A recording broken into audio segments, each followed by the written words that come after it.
La Biblia nos enseña claramente que en los últimos días, las personas se volverán extremadamente perversas, especialmente cuando la segunda venida de Jesucristo esté cerca. Al observar el mundo que nos rodea, es evidente que estamos viviendo esos tiempos. Por eso, es crucial comprender mejor el periodo conocido como la Gran Tribulación, tal como se describe en la Biblia, especialmente en el libro del Apocalipsis. Prepárate para un profundo viaje en este tema. La Gran Tribulación es un periodo de intensa aflicción mencionado en las Escrituras. Este tiempo ocurrirá en los momentos finales de la historia, siendo prácticamente un consenso entre las diferentes perspectivas escatológicas cristianas. Los pasajes más conocidos sobre este tema se encuentran en el sermón profético de Jesús, presente en Mateo 24, Marcos 13 y Lucas 21. El apóstol Pablo también se refiere a la Gran Tribulación, y por supuesto, el libro del Apocalipsis la menciona varias veces. Además, muchos estudiosos creen que el profeta Daniel predijo este periodo en Daniel 9.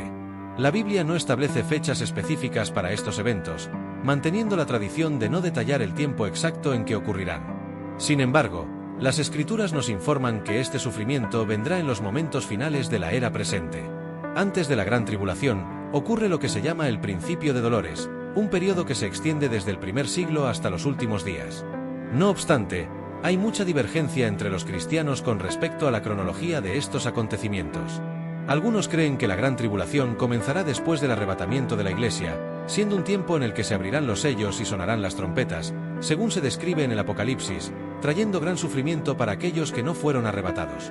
Esta visión divide el retorno de Cristo en dos etapas, la primera siendo el arrebatamiento secreto de los santos y la segunda, su venida visible en gloria. Durante el intervalo entre estas dos etapas, habría un periodo de 7 años de gran tribulación, del cual la Iglesia sería librada. Esta es la perspectiva conocida como pretribulacionismo, que es ampliamente aceptada por muchos cristianos en la actualidad. Sin embargo, esta corriente es relativamente nueva, habiendo surgido después del siglo XIX. La visión más tradicional, sin embargo, considera que la tribulación ocurrirá antes de cualquier venida de Cristo, con la Iglesia aún presente en la tierra. Esta visión, conocida como post-tribulacionismo, era predominante entre los cristianos antes del siglo XIX. Primero, enfoquémonos en la perspectiva pretribulacionista, que ve la tribulación como un periodo caótico de 7 años sin la presencia de la Iglesia en el mundo. Jesús afirmó que este tiempo será de un sufrimiento sin precedentes, y que, si esos días no fueran acortados, nadie sobreviviría. Sin embargo, por causa de los escogidos, esos días serán acortados, lo que hace que la duración de 7 años tenga sentido. El apóstol Pablo menciona que este tiempo verá una gran apostasía, es decir, un abandono generalizado de la fe. Pedro también menciona algo similar, advirtiendo que los incrédulos se burlarían de la palabra de Dios hasta el retorno de Jesús. Aunque este comportamiento siempre ha existido, se cree que se intensificará durante este periodo. Además, surgirá el anticristo escatológico, un líder maligno sin precedentes, que conducirá un sistema global de dominación. En el Nuevo Testamento, él es llamado el hombre del pecado, hijo de perdición y abominable de la desolación. Según la visión pretribulacionista, este periodo será un tiempo de castigo para los impíos, con el derramamiento de la ira de Dios sobre el mundo impenitente. También será un tiempo de trato especial de Dios para con Israel. La profecía de Jesús en Mateo 24 sobre el enfriamiento del amor se cumplirá, como él advirtió durante el sermón profético. El pasaje de Mateo 12 y 12 dice: «Y por haberse multiplicado la maldad, el amor de muchos se enfriará». Jesús destacó que el enfriamiento del amor ocurrirá debido al aumento de la maldad, siendo este uno de los signos que caracterizan el periodo que él llamó principio de dolores. Los signos mencionados por Jesús incluyen la aparición de falsos profetas y falsos cristos, guerras y rumores de guerras, hambre, miseria, catástrofes naturales, persecuciones a la Iglesia, enfriamiento del amor y la expansión del Evangelio. Después de estos eventos, Jesús afirma que vendrá el fin. Es decir, estos signos del principio de dolores apuntan al fin de los tiempos. Las palabras de Jesús nos dan una idea clara de cómo se comportarán las personas. La maldad, que es la transgresión de la ley de Dios, será dominante. Aquellos que viven en la maldad no tienen una verdadera relación con Cristo, incluso si afirman realizar milagros en su nombre, como se menciona en Mateo 7. El comportamiento inicuo siempre ha estado presente en la humanidad, pero se está intensificando. Esto es perceptible en todos los aspectos de la sociedad. Los valores están invertidos, y la moralidad está siendo desvirtuada, al punto de que la mentira es exaltada mientras que la verdad es rechazada. El pecado es glorificado, mientras que la santidad es despreciada. A medida que la maldad se multiplica, el amor se enfría. Los estudiosos de la Biblia interpretan este pasaje como una advertencia de que algo serio ocurrirá con la Iglesia invisible. Es probable que haya una apostasía en masa y una crisis en la cristiandad. Además, el amor frío implicará persecuciones más severas, más odio y más traición entre los apóstatas. También surgirán muchas herejías, promovidas por falsos maestros, y maldad en la vida de aquellos que solo fingen ser cristianos. Todos se verán afectados por el enfriamiento del amor, tanto en relación con Dios como con el prójimo. La única noticia positiva es que el amor se enfriará en muchos, pero algunos permanecerán firmes. Esos pocos, en cuyas vidas el amor genuino por Dios, por el Evangelio y por el prójimo permanece, perseverarán hasta el fin, sostenidos por el poder de Dios. Ellos experimentarán la salvación en su plenitud, pero la mayoría de las personas en los últimos días estará marcada por su maldad. Ahora, concentrémonos en esos hombres y mujeres de los últimos días, que serán mayoría durante la gran tribulación. El apóstol Pablo describe cómo serán estas personas en su segunda carta a Timoteo. En los últimos días, vendrán tiempos difíciles. Los hombres serán egoístas, avaros, jactanciosos, arrogantes, blasfemos, desobedientes a los padres, ingratos, irreverentes, desafeccionados, implacables, calumniadores, sin dominio de sí, crueles, enemigos del bien, traidores, atrevidos, enfatuados, más amigos de los placeres que amigos de Dios. Pablo también menciona que estas personas tendrán la apariencia de piedad, pero negarán su poder. Es decir, externamente, parecerán ser personas buenas, pero, internamente, no tendrán el Evangelio en sus corazones. Serán, en el mejor de los casos, cristianos de fachada. Esta será una consecuencia directa del enfriamiento del amor en la personalidad y en las actitudes de las personas. Los 7 años de la gran tribulación serán un periodo caótico, no solo por los desastres que ocurrirán, sino también por el estado deplorable de la humanidad. Ahora que hemos explorado la perspectiva pretribulacionista, analicemos la visión más tradicional de la cristiandad, el post-tribulacionismo.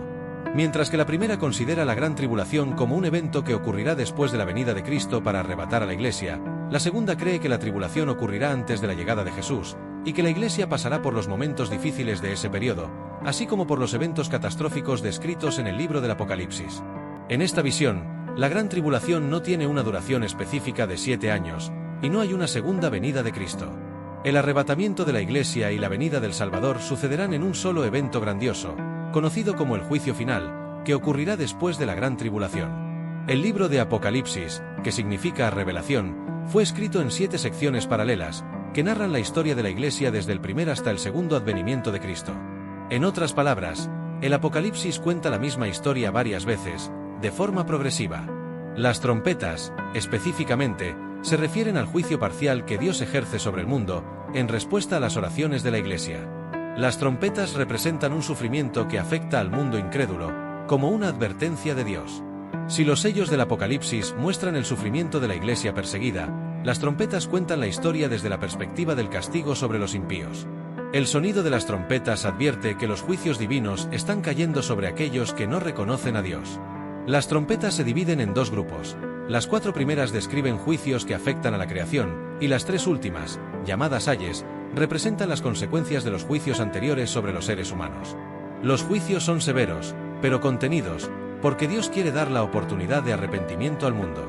Desafortunadamente, las personas no se arrepienten. Es importante comprender que estas descripciones tienen carácter simbólico. Muchos estudiosos creen que la destrucción causada por las trompetas no es literal, sino que representa los daños que la naturaleza sufriría como consecuencia de la desobediencia humana. El agua contaminada simboliza la corrupción moral y espiritual, la oscuridad es la ausencia de la verdad, y el sufrimiento simboliza la angustia del alma. Sin embargo, este sufrimiento es solo un preludio de algo mucho peor, el juicio final, cuando Dios removerá completamente la luz del mundo. Es importante notar que los juicios divinos no son castigos sin propósito. Dios no se complace en ver el sufrimiento de la humanidad, sino que desea la conversión de los pecadores. Los juicios son un intento de llamar la atención sobre el error de los caminos humanos y la necesidad de arrepentimiento. Desafortunadamente, el libro del Apocalipsis afirma que, a pesar de los castigos, la mayoría de las personas no se arrepentirá, y la iniquidad continuará prevaleciendo. Esto lleva al surgimiento del Anticristo, un líder mundial que representará el auge de la rebelión contra Dios. Él ejercerá poder sobre toda la tierra y exigirá adoración. Todos aquellos que se nieguen a adorarlo serán perseguidos y muertos. La Biblia habla sobre la marca de la bestia, que es un símbolo de lealtad al anticristo. Aquellos que acepten la marca de la bestia estarán sellando su condenación eterna, mientras que los que resistan enfrentarán grandes dificultades, pero recibirán la vida eterna como recompensa. Durante la gran tribulación, Dios también sellará a sus escogidos, para protegerlos de los juicios divinos y de la marca de la bestia. Serán identificados como siervos de Dios, y a pesar de las dificultades que enfrentarán, estarán seguros en su protección. Muchos cristianos creen que, incluso durante la gran tribulación, habrá oportunidades de conversión, y que Dios demostrará su misericordia, rescatando a muchos de los que se vuelvan a Él en arrepentimiento y fe. Sin embargo, el libro del Apocalipsis describe un tiempo en que las plagas aumentarán en intensidad, culminando la venida de Cristo para derrotar al anticristo y juzgar a las naciones. El tiempo de la gran tribulación será el ápice de la maldad humana, cuando el amor de muchos se enfriará completamente. Aún así, Dios estará en control, y los que permanezcan fieles hasta el final recibirán la recompensa prometida. La gran tribulación será un periodo aterrador y caótico, pero, al mismo tiempo, será un tiempo en que la Iglesia será purificada y fortalecida. Aquellos que soporten las pruebas saldrán más fuertes en la fe y estarán listos para reinar con Cristo en el milenio. El periodo post-tribulacionista se ve como un tiempo de gran oportunidad para testificar el poder de Dios, mientras el mundo se sumerge en el caos. La fe genuina será probada, y solo aquellos que realmente conocen a Dios permanecerán firmes. La Iglesia fiel, durante la gran tribulación, será un faro de luz en medio de las tinieblas, predicando el Evangelio a todas las naciones, y muchos se volverán a Cristo por causa de ese testimonio. La perspectiva post-tribulacionista ofrece una visión de esperanza, pues cree que, a pesar de las dificultades, la Iglesia triunfará al final. Para aquellos que siguen esta visión, el arrebatamiento ocurrirá después de la gran tribulación, cuando Cristo regrese en gloria. Todos los creyentes, tanto los que estén vivos como los que ya hayan muerto, serán transformados y se encontrarán con el Señor en el aire. Este evento será seguido por el juicio de los impíos y el inicio del reinado milenial de Cristo. Durante este tiempo, Satanás será aprisionado, y la paz reinará en la tierra. La Iglesia desempeñará un papel central durante este milenio, gobernando con Cristo y ayudando en el cumplimiento de los propósitos divinos. Los que pasaron por la gran tribulación y permanecieron fieles, serán recompensados con una posición de honor en el reino de Dios. La gran tribulación, por lo tanto, no es solo un periodo de sufrimiento, sino también un tiempo de preparación y purificación para la Iglesia, que será finalmente glorificada. En conclusión, la gran tribulación es un tema complejo y controvertido en la teología cristiana, con diferentes interpretaciones y perspectivas.